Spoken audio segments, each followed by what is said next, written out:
Assalamualaikum warahmatullahi wabarakatuh. Hello everyone, my name is Intan Cahya Kusmita Kasih. Today, I'm going to explain the difference between family and relative as well as the types family of structure.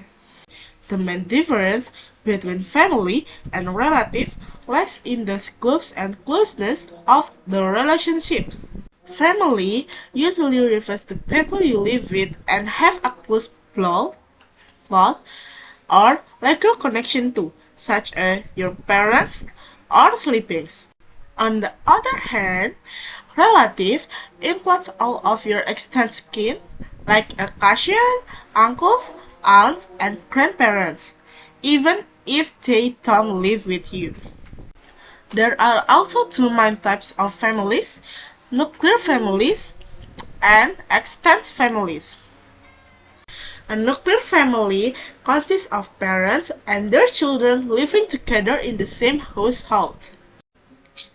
For example, a father, mother, and two children living under one roof make up a nuclear family.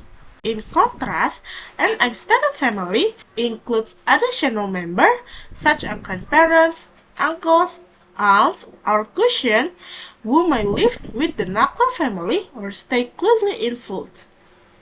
For instance, if a child lives with their parents or grandmother, this is considered an extended family.